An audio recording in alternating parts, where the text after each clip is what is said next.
እኔም የሚወድ ዘይት አለች። ፍቅር ያዘኝ። ፍቅር እንዴት ያደርጋል ሰው? ብታፈቅራችሁ በፊት እንደዚህ ነው እንዴ? ፍቅር አለ ብሩኬ። አሰላሙ አለይኩም ወረህመቱላሂ ወበረካቱ። ወሸማርከቱን እንዴት ናችሁ? ሰላም ናችሁ አላችሁ? አይዞክ ብሩኬ አይዞክ እንድመ አዎ ፍቅር እንደዚህ ናት። ፍቅርም እኮ ፍቅር ዶክተሩ ስትሄዳችሁ ዶክተሩ ፍቅር የፍቅር እንትኑ መርፌው የለም ያሉ ነው። አልሰማክም?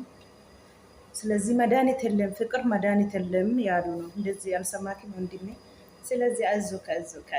አይ ምስኪን፣ አይ ሀይሚቾ ምስኪን፣ አይዛችሁ። እንደዚህ ናት። Tarankii godhee jechuudha. Tarankii irratti hojjete kan hin jaalladhu. Ani ijoollummaa isheen irratti fixxee, hangizee isheen irratti fixxee, hammalkii isheen irratti fixxee kan hin jaalladhu qabaa jedhe. Fiqiriitu isheerra na qabee jennaan. Dhuguma kee jettamoo burkee jetteen garuu bo'aa dubbate wallaahi. Mee dhuguma kee jettannaan jedheen sobda dhuguma mee kakadhu jettanna wallaahi jedhe. Bakka wanni akkasii isheen dhuguma seete garuu inni pirankii godhu haadha irratti jechuudha. Suuraatti agarsiisa, suuraa ishee sitti agarsiisa jedhu himmu isheetiin itti agarsiisa jechuudha. Bo'aa isayyuu jechuudha wallaahi.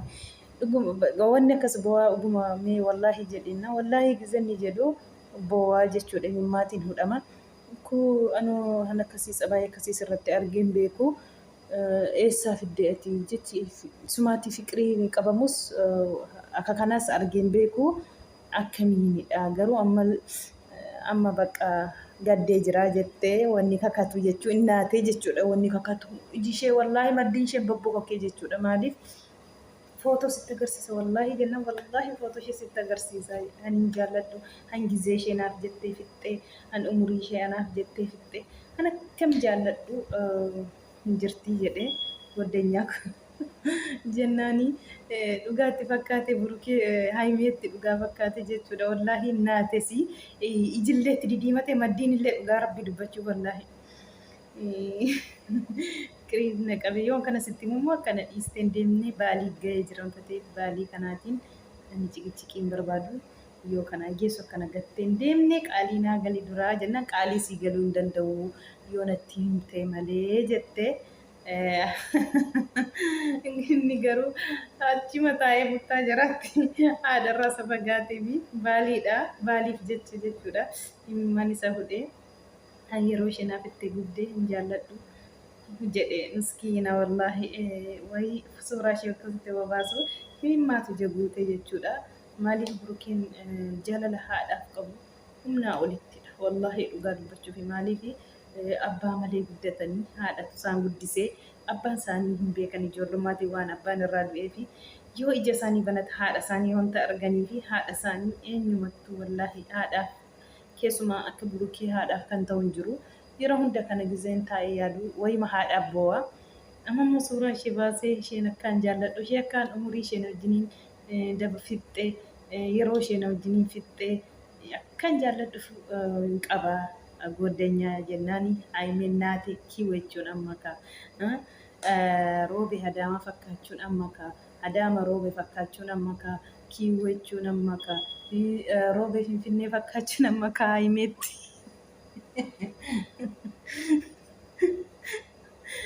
Yaa rabbii dhugaa dubbachuu wallaahi naatiin jechuudha.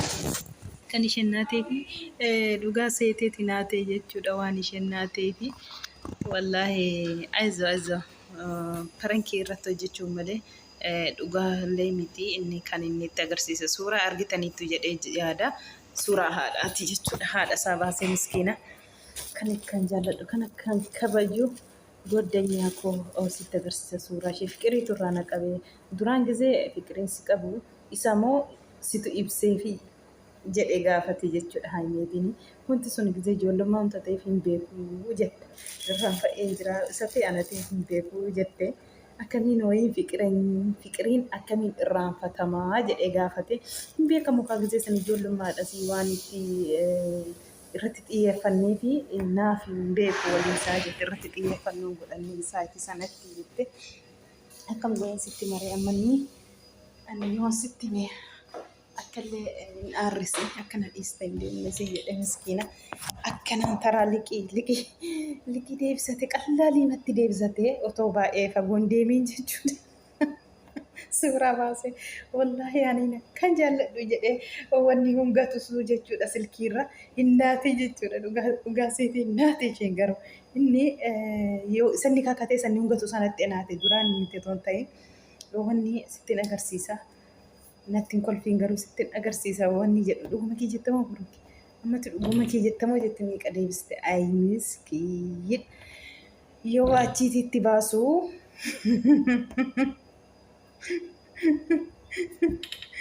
iji mimmaan guuteera isallee isheellee jechuudha inni garuu haadha isaa fi jaalala haadha isaa yeroo hunda haadha isaa jaalala qabu ibsata abshirii umrii rabbiin siyaa eressu haadha kee akkuma haadha kee kabajjeellee haadha namaallee bakka kennitee kabajjuu dubartii kan ta'eef gadi jettee isa xinnaafis isa guddaafis rabbiin darajaa kee kabsiifaa godhu siin jenna obboleessa keenya aizoo maalii yoo ta'e maalii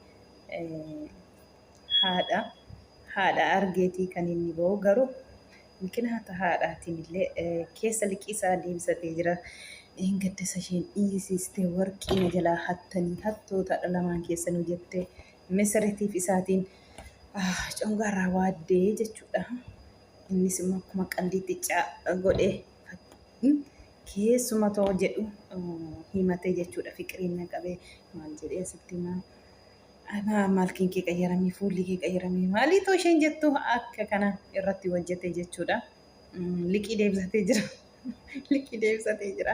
Amma isheen rafteen bultu boorummoo waan biraatiin dhufti waa argitu isa har'a kana deebisachuuf jechuudha. Yoo nama himeen irratti qabataa jiru akkam godheen deebisa jettee yaadaa jirti rafteen bultu amma eedan isheen. Akkamiin godhee irratti hojjedhee fida jettee irra dhafaa jirti amma yoon isheen jechuudha amma ishee har'aa kana deebisachuuf akkas fakkaataa wanta na dhaggeeffatiin galatoomaa hundi keessanuu isiniin jedha.